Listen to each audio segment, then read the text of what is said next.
Assalamualaikum warahmatullahi wabarakatuh. Perkenalkan, saya Indah Ayu Aina Nur, NPM 1042205 dari kelas A22 Akuntansi. Di sini saya akan menjelaskan tentang sistem pengendalian intern.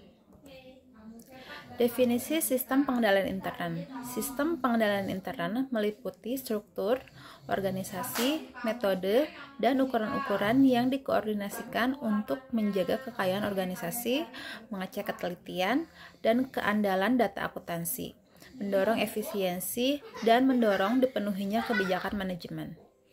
Tujuan sistem pengendalian intern itu antara lain untuk menjaga kekayaan organisasi, kemudian untuk mengecek ketelitian dan keandalan data akuntansi, kemudian mendorong efisiensi, dan yang terakhir ada mendorong dipatuhinya kebijakan manajemen. Definisi sistem pengendalian intern, akuntansi atau internal accounting control, dan pengendalian intern administratif atau internal administrative control. Pengendalian internal akuntansi merupakan bagian dari sistem pengendalian intern meliputi struktur organisasi, metode, dan ukuran-ukuran yang dikoordinasikan terutama untuk menjaga kekayaan organisasi dan mengecek ketelitian dan keandalan data akuntansi. Pengendalian intern administratif meliputi struktur organisasi, metode, dan ukuran-ukuran yang dikoordinasikan terutama untuk mendorong efisiensi dan dipatuhinya kebijakan manajemen. Di sini ada tabel tujuan pokok sistem pengendalian intern. Itu ada 4 untuk menjaga kekayaan organisasi, mengecek ketelitian data keandalan akuntansi, mendorong efisiensi, mendorong dipatuhinya kebijakan manajemen. Kemudian unsur sistem pengendalian intern. Unsur pokok sistem pengendalian intern adalah struktur organisasi yang menjelaskan tanggung jawab fungsional secara tegas. Yang kedua, sistem wewenang dan prosedur pencatatan yang memberikan perlindungan yang cukup terhadap kekayaan, utang, pendapatan, dan biaya. Yang ketiga, praktik yang sehat dalam melaksanakan tugas dan fungsi setiap unit organisasi. Yang keempat, karyawan yang mutunya sesuai dengan tanggung jawabnya.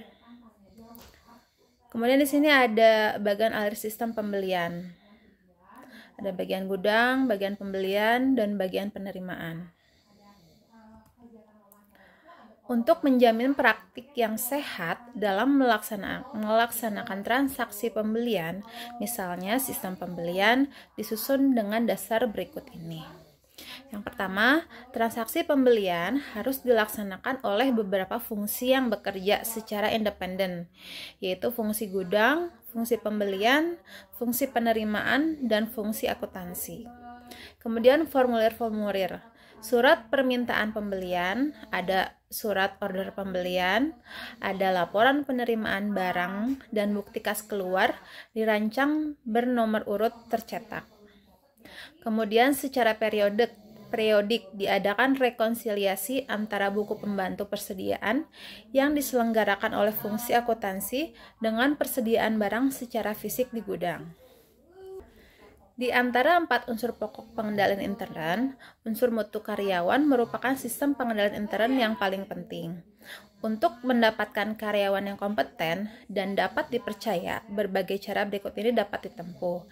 Yang pertama itu kita bisa ditempuh dengan seleksi calon karyawan berdasarkan persyaratan yang dituntut oleh perusahaannya. Kemudian yang kedua ada pengembangan pendidikan karyawan selama menjadi karyawan perusahaan sesuai dengan tuntutan perkembangan pekerjaannya. Lingkungan pengendalian atau control environment. Lingkungan pengendalian memiliki 4 unsur. Yang pertama itu filosofi dan gaya operasi. Filosofi adalah seperangkat keyakinan dasar atau basic beliefs yang menjadi parameter bagi perusahaan dan karyawannya. Filosofi merupakan apa yang seharusnya dikerjakan dan apa yang seharusnya tidak dilakukan sebagai bisnis perusahaan. Yang kedua itu unsurnya berfungsinya Dewan Komisaris dan Komite Pemeriksaan.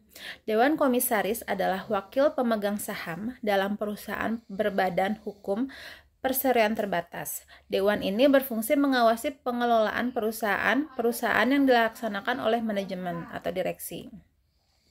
Yang ketiga ada unsur metode pengendalian manajemen. Itu metode pengendalian manajemen merupakan metode perencanaan dan pengendalian alokasi sumber daya perusahaan dalam mencapai tujuan perusahaan. Kemudian yang keempat ada kesadaran pengendalian. Kesadaran pengendalian dapat tercermin dari reaksi yang ditunjukkan oleh manajemen dari berbagai jenjang organisasi atas kelemahan. Pengendalian ditunjuk oleh akuntan intern atau akuntan publik. Pendekatan untuk merancang pengendalian intern akuntansi. Secara garis besar, pendekatan untuk merancang pengendalian intern akuntansi adalah bertitik tolak dari tujuan sistem, menjaga kekayaan perusahaan, dan mengecek ketelitian dan keandalan informasi akuntansi. Rincian tujuan pengendalian intern akuntansi adalah sebagai berikut. Untuk menjaga kekayaan perusahaan, mengecek ketelitian dan keandalan data akuntansi, untuk pelaksanaan transaksi melalui sistem otorisasi yang telah ditetapkan, pencatatan transaksi yang terjadi dalam catatan akuntansi. Sini ada tabel langkah penyusunan pengendalian internal akuntansi. Ada tujuan pokoknya, tujuan umum, tujuan khusus, unsur sistem pembelian, dan unsur pokok sistem pengendalian internnya. Kemudian di sini ada gambar unsur sistem pengendalian intern dalam lingkungan pengolahan data elektronik.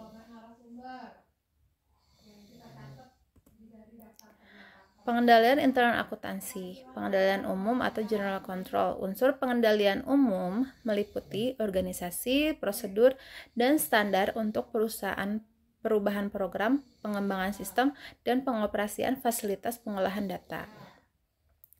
Organisasi. Dalam manual sistem, pengendalian dilaksanakan dengan memisahkan fungsi-fungsi pokok.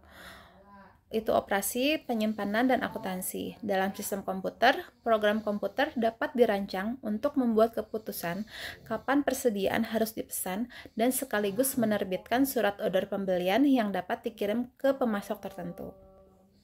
Berikut penjelasan dari saya. Terima kasih. Assalamualaikum warahmatullahi wabarakatuh.